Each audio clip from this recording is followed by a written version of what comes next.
Europe 1, historiquement vôtre avec Stéphane Bern. Tous les jours, vous le savez, historiquement vôtre vous raconte l'histoire sans se la raconter avec Jean-Luc Lemoyne qui vient tout juste de mettre un point final d'interrogation, évidemment, à son quiz pour tout à l'heure. Mais avant de l'affronter, je lui laisse la parole. Elle nous raconte des histoires dont elle a le secret. Et aujourd'hui, Clémentine, vous nous racontez une certaine Bathilde d'Orléans, la duchesse de Bourbon devenue citoyenne vérité. Exactement, Louise Marie-Thérèse Bathilde d'Orléans, duchesse de Bourbon. Elle était née en 1750 et a eu une enfance parfaitement heureuse chez son papa, le duc d'Orléans. Ça se passait au Palais Royal et à Saint-Cloud. C'est un bel endroit, ce sont de beaux endroits pour grandir. Et à 20 ans, elle épouse un Bourbon-Condé, un petit garçon, un petit jeune. Il a 14 ans, il est beaucoup plus jeune qu'elle, mais il est fou amoureux d'elle. Bon, ça va pas durer très longtemps. L'idylle va durer à peine 6 mois. Le mariage quand même 10 ans, mais pendant lesquels son mari la trompe outrageusement.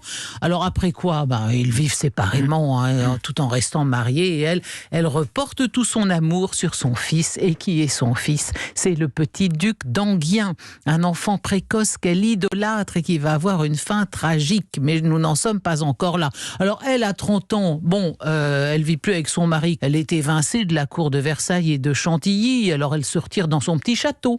Et son petit château, c'est le château de Petit-Bourg. C'est un château qui était à Évry-sur-Seine. Un très joli petit château. Malheureusement, il n'en reste rien de ce château. Il a été détruit par les troupes allemandes en 1944. Donc, qu'est-ce qu'elle fait? Qu'est-ce qu'on fait quand on est là un peu douloureuse et sans mari? Elle s'essaye à la charité, la religion, les bonnes œuvres, le travail, le refuge. Et les sciences occultes aussi. Alors ça vient, j'y viens bien sûr. Alors à 37 ans, elle rachète l'Élysée à son cousin Louis XVI, pour revenir plus dans le centre de Paris. Et l'hôtel d'Évreux devient l'Élysée Bourbon. Alors oui, Stéphane connaît bien la citoyenne vérité.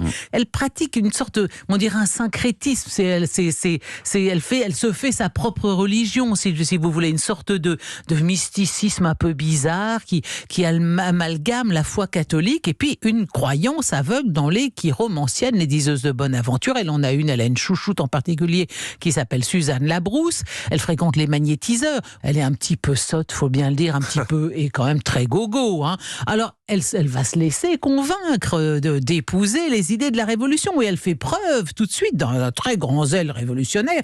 Son frère se fait appeler Philippe Égalité. Et il est celui qui sera d'ailleurs assassiné par un valet de chambre de Louis XVI, parce qu'il a voté la mort du roi. Alors elle offre tous ses biens à la République et elle se fait nommer citoyenne vérité. C'est un peu facile d'offrir tous ses biens à la République, vu que tout avait déjà été mis sous séquestre. Enfin, ça, pour la posture, pour l'image, ça faisait bien. Et puis, de toute façon, citoyenne vérité ou pas, on l'arrête. Elle est emprisonnée à Marseille et elle est détenue là-bas jusqu'à la fin de la Terreur. Et d'ailleurs, elle allait être guillotinée, la malheureuse, et comme bien des Français à l'époque, elle est sauvée par quoi? Par le 9 Thermidor et la chute de Robespierre. Exactement. Et ça, là, il y en a beaucoup qui ont dû se dire ouf, ça va, on a survécu, passons à autre chose. Alors pendant ce temps-là, elle n'était pas là, donc les absents ayant toujours tort, son Élysée Bourbon a été transformé en hôtel des ventes, et puis ses jardins sont devenus le rendez-vous des incroyables et des merveilleuses. Vraiment, les Parisiens bon teint viennent s'y promener. Elle revient chez elle, mais enfin, elle doit partager sa maison avec un bal public, des jongleurs, des baladins. Et puis, le 13 septembre 1797, lui est signifié un décret d'expulsion. Le Directoire, qui est le régime politique du moment, a ordonné l'expulsion de tous les survivants de la famille des Bourbons. Alors, vous vous rendez compte, pour la petite princesse Bathilde d'Orléans, qui a eu autrefois toute une cour, chambellan, chevalier, dame d'honneur, écuyer, pages et valets, elle est réduite à 47 ans, à se tasser dans un mauvais carrosse avec sa dame d'honneur et une femme de chambre dévouée. Et puis, il y a aussi un gendarme qui l'accompagne parce qu'elle part en Espagne. Le gendarme en question, qui s'appelle, je le disais donc, Ruffin, c'est un mot qui est familier. Il est bien plus jeune qu'elle, il a 23 ans, mais cette grande dame lui fait forte impression. Alors, il y aurait eu une sorte de bluette entre la faux-folle et son gendarme. Mais en tout cas, ils ont continué à s'écrire pendant des années après cet épisode. Et cette correspondance a été conservée. Alors, ce qui est absolument incroyable dans ces lettres, c'est l'admiration qu'elle a pour Bonaparte.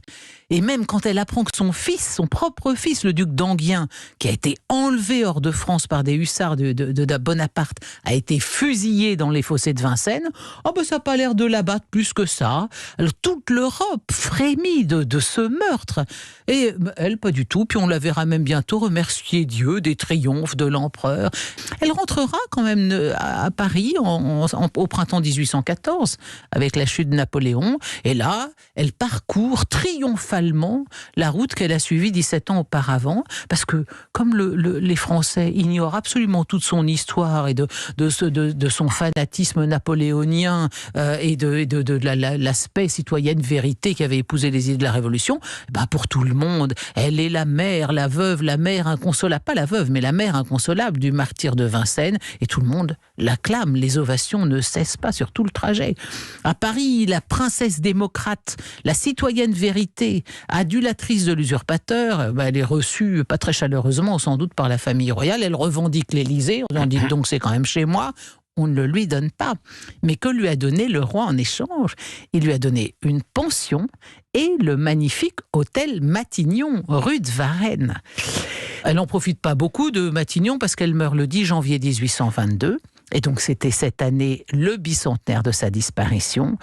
Nul doute que les magazines d'histoire se soient donnés à cœur joie pour titrer à cette occasion, en des termes relativement inédits, on commémore la vérité à l'Élysée et Matignon. Pas mal. Merci beaucoup Clémentine. À suivre, c'est le moment de l'émission où je ne contrôle plus rien. C'est Jean-Luc qui prend la main pour le quiz Born to be Alive. Europe 1. Historiquement vôtre.